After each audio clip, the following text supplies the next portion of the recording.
आपको दूसरी कंडीशन भी फॉलो करनी है। The metal x in HCl acid producing hydrogen gas, but does not displace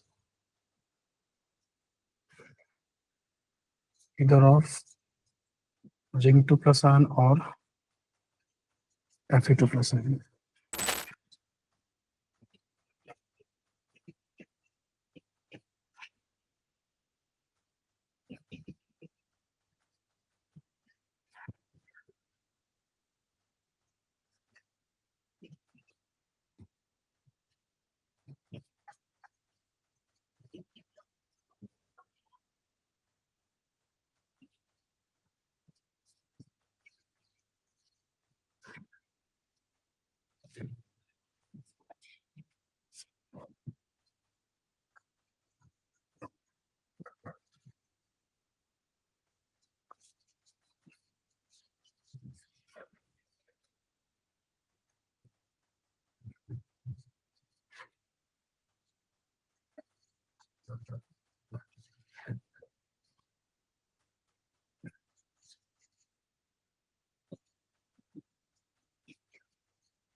sir rate of E not मतलब क्या rate of E not rate of E not range लिखना था यार, मैं लिख सॉरी रेंज लिखना था एक्चुअली, वो रेंज आएगा इसमें, उससे रहेगा रेंज, रेट लिख गया मैं। The metal X dissolve in H1C but not in HCl. It can displace Ag plus ion, but not copper 2 plus ion, है ना। ये तो पहली कंडीशन है इसकी, और इसके साथ साथ आपको दूसरी कंडीशन भी फॉलो करनी है। The metal X in HCl acid producing hydrogen gas, but does not displace either of zinc 2 plus ion or Fe2 plus ion.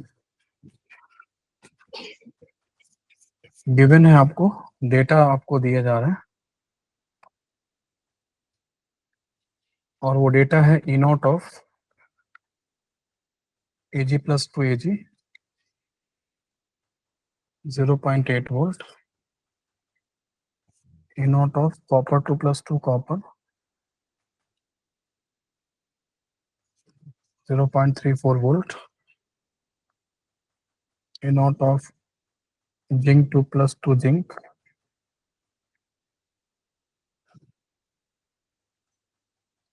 E naught of Fe2 plus 2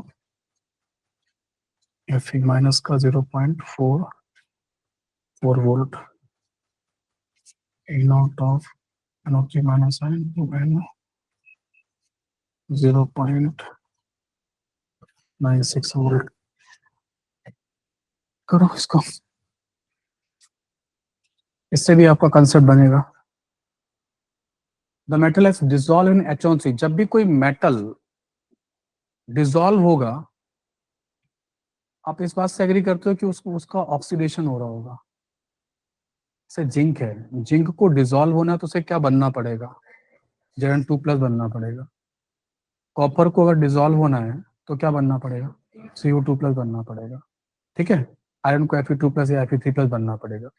तो मेटालिक मतलब मेटालिक स्टेट तो क्या होता है, zero oxygen number वाली state होती है, pure state है ना। वहां से अगर कोई, तो आज के बाद आप ये समझ लो, डिसॉल्व वर्ड अगर कहीं लिखा हुआ है मेटल के पॉइंट ऑफ व्यू से, तो इसका मतलब है कि मेटल का क्या हुआ होगा, तो अब ऑक्सीडेशन अकेला तो नहीं होगा, बोलो। तो मेटल किसी ना किसी को तो क्या कर रहा होगा, या तो मेटल किसी मेटल को रिड्यूस कर रहा होगा या किसी सब्सटेंस को कर रहा होगा। तो मेटल बेसिकली यहाँ पे पहली लाइन में किसको रिड्यूस कर रहा है, HNO3 HNO3 को कर रहा है, या उल्टा बोल सकते हैं HNO3 मेटल को ऑक्सीडाइज कर रहा है, दोनों एक ही बात है। तो मेटल जो रखा हुआ होगा वो HNO3 से ऊपर रखा है, तो मेटल का इलेक्ट्रोड पोटेंशियल इसके इलेक्ट्रोड पोटेंशियल से 0.96 से ज्यादा होगा। 1.96 से ज्यादा होगा तो नीचे आ जाएगा, क्योंकि हमारी इलेक्ट्रोकेमिकल सीरीज में कम से ज्यादा एक तरफ है हम, तो कम वाला ऊपर होता है, ज्यादा वाला नीचे होता है। ठीक है, हमारी इलेक्ट्रोकेमिकल सीरीज जो बनी हुई है उसमें हम कम वाले को ऊपर रखते हैं, ज्यादा वाले को नीचे रखते हैं।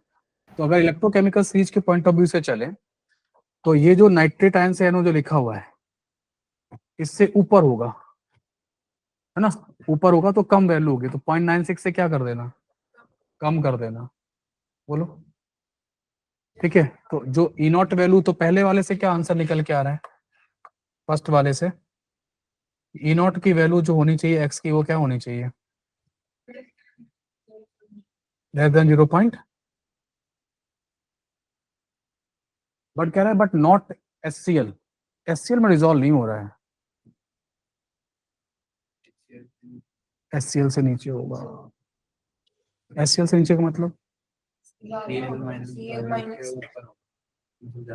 HCl से ज्यादा, मतलब HCl मतलब से नहीं कर पाया तो कहाँ किससे ज्यादा होगा पोटेंशियल, हाइड्रोजन। अगर HCl से, ऐसे कौन से मेटल हैं जो HCl से हाइड्रोजन गैस डिस्प्लेस कर सकते हैं या उसमें डिजॉल्व हो जाएंगे, हाइड्रोजन के ऊपर, मतलब नेगेटिव पोटेंशियल रखने वाले, 0 से बड़ा होगा। ये मतलब हाइड्रोजन इलेक्ट्रोड जो है ना, जहाँ पे 0 पोटेंशियल है ना, उसके नीचे रखा हुआ है, कि उसके ऊपर रखा होता ना तो HCl से क्या बना देता, H2 गैस, जैसे जिंक होता तो जिंक H2 गैस निकालता लेकिन खुद डिजॉल्व भी तो हो जाता है, खुद तो ZnCl2 बन जाता है, खुद तो ऑक्सीडाइज हो जाएगा ना। मैं सुनो, तो ये 0 से कहाँ होगा, नीचे की तरफ होगा, तो इसका 0 से क्या होना पड़ेगा, इसको बड़ा होना पड़ेगा। अब कह रहा है it can displace Ag plus ion but not copper two positive ion, तो Ag प्लस आयन को डिस्प्लेस कर पा रहा है तो Ag+ से ऊपर और कॉपर से नीचे। हाँ, तो Ag प्लस आयन को डिस्प्लेस कर पा रहा है तो Ag प्लस से ऊपर रखा हुआ होगा, तो Ag प्लस से अगर ऊपर रखा हुआ है 0.8 से कम होगा, और ज्यादा किससे होगा,